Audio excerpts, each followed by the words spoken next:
Hello दोस्तों, मैं रामनिका गांधी। मैं एक होम्योपैथिक विशेषज्ञ हूँ। ब्लड प्रेशर हाई होना यानी कि उच्च रक्तचाप बहुत ही कॉमन समस्या हो गया है और यह एक बीमारी खुद में तो नहीं, लेकिन कई बीमारियों का यह जनक हो सकता है, या कहें कई बीमारियों की वजह से आपको उच्च रक्तचाप रहता। क्योंकि आजकल हम लोगों की जो दिनचर्या है या जो हमारी खान पान है वो बहुत ही अस्त व्यस्त वाला है। आजकल हम लोग रिफाइंड चीज़ें बहुत ज़्यादा यूज करते हैं, साथ में बहुत ज़्यादा तेल, मसाला और नमक का उपयोग करते हैं। 5 ग्राम एक वयस्क व्यक्ति के लिए काफ़ी है, लेकिन हम लोग उससे कहीं ज़्यादा ही नमक का उपयोग करते हैं। जैसे भोजन में नमक पड़ा है तो वह टोटल भोजन में हम 1 चम्मच नमक डालते हैं तो बहुत सारे परिवारों के बीच में बढ़ जाता है। लेकिन अगर आप बाहर में खा रहे हैं, कोई चाइनीज फूड खा रहे हैं, तो उसमें अजीनोमोटो नामक एक नमक होता है जो बहुत ज़्यादा हार्मफुल होता है।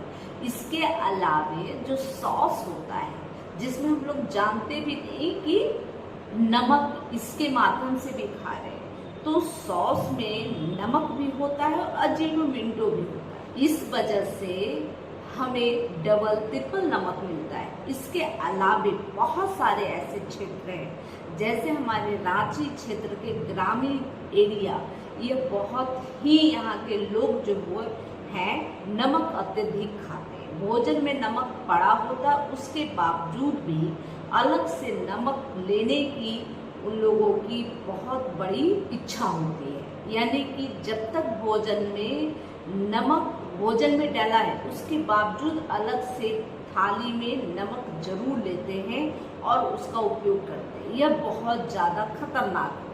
हम लोग अक्सर जैसे कभी मूंगफली खा रहे हो या खीरे खा रहे हो, अलग से कुछ भी खाते हैं तो उसमें अलग से नमक लेते हैं। उसी तरह से जब चाइनीज फूड लेते हैं तो भी नमक बहुत ज़्यादा होता है, उसके साथ साथ सॉस के साथ नमक होता है। नमक की कमी नहीं होती, इसलिए ऐसे कंडीशन में हमारे शरीर में नमक जरूरत से ज़्यादा बढ़ जाता है और नमक ज़्यादा बढ़ने से कोर्टिसोल हार्मोन बहुत ज़्यादा रिलीज होता है। अब बात करेंगे कि बहुत लोग ऐसे भी हैं जो नमक नहीं लेते, लेकिन फिर भी बहुत ज़्यादा स्ट्रेस में रहते हैं, जिसकी वजह से कोर्टिसोल हार्मोन बहुत ज़्यादा बनता है। और कोर्टिसोल हार्मोन अगर बनता है तो आपका ब्लड प्रेशर हाई रहता है, उच्च रक्तचाप रहता है। यानी कि जैसे कि भोजन में अव्यवस्था की वजह से या दिनचर्या यानी कि बहुत ज़्यादा व्यस्तता, स्ट्रेस उच्च रक्तचाप को बढ़ावा देते हैं। तो इन सब चीज़ों को हमें अक्सर कम करना होगा, योगा करना होगा और साथ में कुछ एक्सरसाइज करना होगा, मूवमेंट करना होगा। शरीर का फिजिकल मूवमेंट बहुत ज़्यादा ज़रूरी है। इसके साथ साथ स्ट्रेस कम करने के लिए आप कुछ ऐसे उपाय कर सकते हैं, कुछ मनोरंजन के सीरियल देख ले या कुछ अच्छा कर सकते हैं बच्चों में, या कहीं मिलने किसी से जाए, घूमे थोड़े से वक्त निकाल कर, क्योंकि इससे स्ट्रेस कम होगा तो कोर्टिसोल जो हार्मोन होता है वो कम बनेगा। जब कम बनेगा तो आपका उच्च रक्तचाप नॉर्मल रहेगा। अब रही बात कि अगर आपको उच्च रक्तचाप की समस्या है तो आप बहुत सारी होम्योपैथिक में दवाइयाँ होती हैं। अगर आपको अचानक से ब्लड प्रेशर हाई हो गया हो तो 2 दवाइयाँ बहुत ज़्यादा ऐसे स्थिति में कारगर होता है। पहला एकोनाइट नेबुलाइज़र, दूसरा बेलाडोना। अगर ब्लड प्रेशर हाई होने के साथ आपके चेहरे लाल हो जाते हैं, आंखें लाल हो जाते हैं, सिर में हल्के दर्द होते हैं, तीव्र दर्द होते हैं, तो उस कंडीशन में आप बेलाडोना ले सकते हैं। इससे बहुत जल्दी ही आपका ब्लड प्रेशर सामान्य हो जाता है। और एकोनाइट भी अगर आप बहुत ज़्यादा स्ट्रेस में हैं, बहुत ज़्यादा डर गए और आपका ब्लड प्रेशर हाई हो गया, या किसी अन्य कारण से भी अगर आपका ब्लड प्रेशर हाई हो गया, अचानक से हाई हो गया, तो ऐसी स्थिति में एकोनाइट प्लस की 30 पोटेंसी आप 2 बूंद 15-15 मिनट के अंतराल पे 3 बार जरूर ले लें। आप देखेंगे कि आपका ब्लड प्रेशर जो उच्च हुआ था वो सामान्य स्थिति में आ गया है। इसके बाद एक और मेडिसिन है, इसका नाम है ग्लूनाइन। ग्लूनाइन अगर आपको उच्च रक्तचाप की समस्या लगातार बनी रहती है और इसके साथ साथ आपके सिर में दर्द बना रहता है, तो उस स्थिति में ग्लूनाइन आप सेक लें। और खास तौर पे अगर कहीं धूप में गए हो और धूप से आने के बाद अगर आपके सिर में बहुत ज़्यादा दर्द है और साथ में आपका उच्च रक्तचाप हो गया, ब्लड प्रेशर हाई हो गया, तो उस कंडीशन में आप ग्लूनाइन का सेवन करें। हमेशा याद रखें, उच्च रक्तचाप का मतलब यह नहीं है कि 80/120 होना। अगर उच्च रक्तचाप आपकी अगर उम्र ज़्यादा है तो वैसी स्थिति में 80 की जगह यह 90 तक जा सकती है, और अगर 120 है तो उसके जगह में आपको 140 तक जा सकती है, और यह सामान्य स्थिति होती है।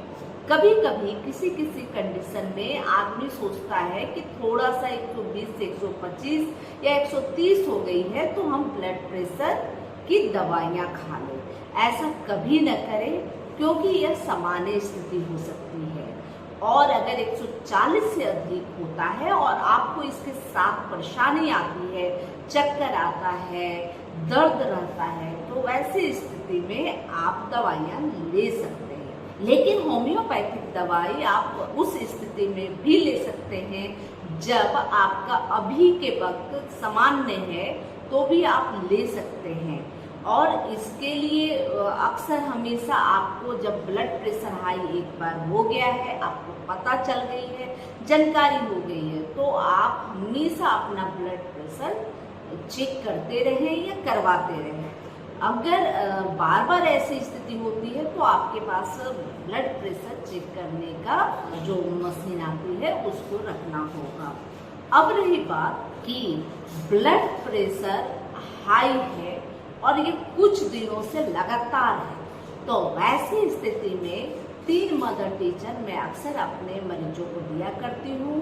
पहला राउल्फिलिया, जो नंबर 1 मेडिसिन है और हर होम्योपैथ डॉक्टर उसका उपयोग करते हैं, लेकिन मैं राउल्फिलिया सिंगल नहीं देती। राउल्फिलिया के साथ क्रेटेक्स ऑक्सीकेंथा देती हूँ, यह भी मदर टीचर में रहता है, और दूसरा पैसिफ्लोरिया मदर टीचर में, यानी कि पैसिफ्लोरिया मदर टीचर, राउल्फिलिया मदर टीचर और क्रेटेक्स मदर टीचर को बराबर मात्रा में मिला लिया जाता है, और इसका उपयोग 30-30 यूनिट सुबह और शाम करने से बहुत ज़्यादा आपका ब्लड प्रेशर जो हाई है वह सामान्य बना रहता है, और कुछ दिनों तक लगातार सेवन करने से यह ब्लड प्रेशर की समस्या हमेशा के लिए समाप्त हो जाती है। लेकिन आप ऐसे तुरंत में आप कोई एलोपैथिक मेडिसिन ना लें, यह बहुत ज़्यादा कारगर है, बहुत ज़्यादा आरामदायक है।